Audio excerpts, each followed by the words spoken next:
Beyond the Mic with Sean Dillon.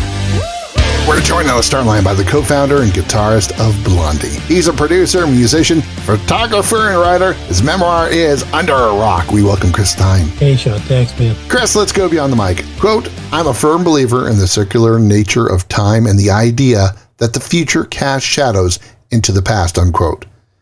Your first record was made on Coney Island in one of those audio recording booths on the beach. Could you have ever imagined back then the life you were about to experience? Well, that was when I was really little, so I don't know how much I was thinking about fame or even the music world at that point. You know, when I was a little kid, all the hit records were like the Monster Mash and Purple People Eater. There was a big period of novelty records. So that didn't even move on for a while until I was a little bit older. You were once told, quote, our musical ideas outdistance our abilities, unquote. How has music filled your soul with joy and allow your greatest ideas to actually come to life? I just always have music in my head. I got my first guitar when I was 12 years old in 1962. And I learned how to play House of the Rising Sun, which probably took me a month of just fooling around in my bedroom. So it's always been there, all of that stuff. Why was writing this memoir important to you? I just wanted to get it out while my brain cells were still functioning and I still had the memories in there, more or less. Chris, which memory almost didn't make it into the book because it was so cherished? You didn't want to give it away. Oh, man, I don't know. I'm kind of an egomaniac, the same as everybody else. So I don't mind putting this stuff out there. I don't know about not giving it away, but there's a lot of sacred memories in the book. I was at a lot of points in the culture and musical history that I kind of demonstrate through all these stories, perhaps. So how has music touched your soul? It's just there. It just makes you feel better. It just is. It's an emotion. It's hitting those certain brain centers that nothing else does. Chris Stein from Blondie, author of the memoir Under a Rock, joins us beyond the mic. And Chris, it's time for the Rocky Nate. 8 random questions. Answer with the first thing that comes to your mind. There is no pressure. Okay. What's your favorite tour stop? Geez, I don't know. UK is pretty great for us. Why? Because we just have the, generational fan situation with the parents who were at early gigs bringing their grandchildren, whatever.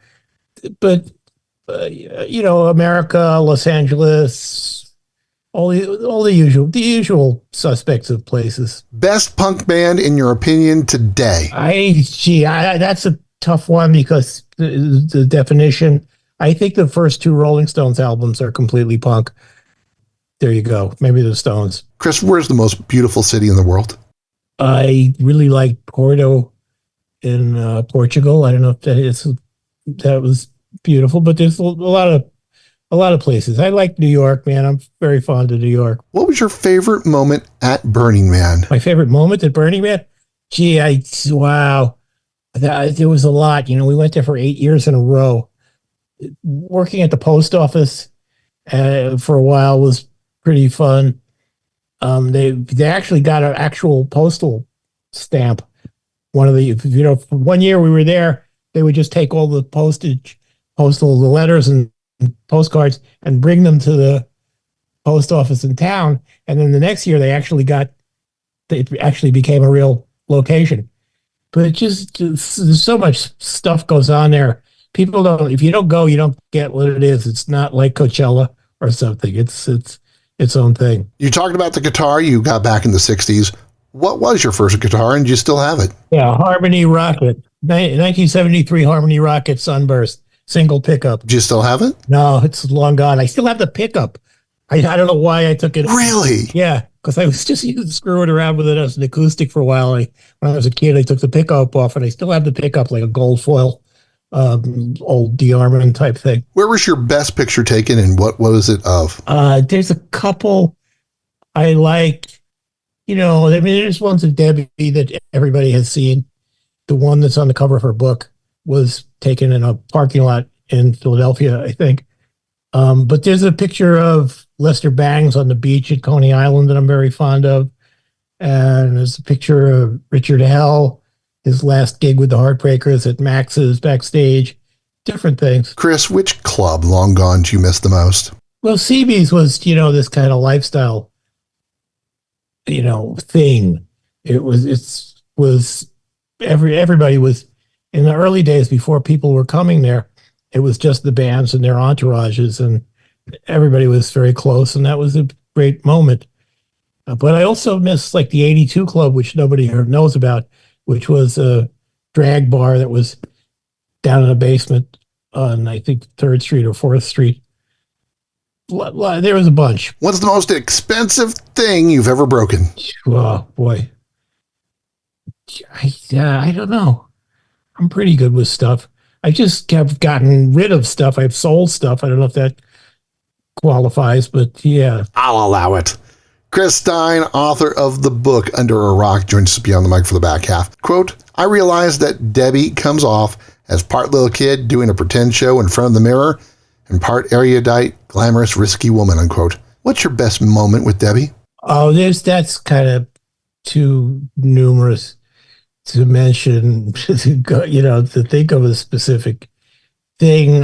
She's just always great and supportive. We've known each other for 50 years, a lot of stuff. Today, how do you experience music, and how has it changed since you started? I think the experience and the emotional impact is the same. I hear stuff I really like in modern music. There's so much great stuff. I mean, some of the things I've heard in the last 20 years are some of my favorite tracks of all time. So it's all still going on. If you could change one thing about the past, what would it be? Debbie should have taken the Daryl Hannah part in Blade Runner. Really?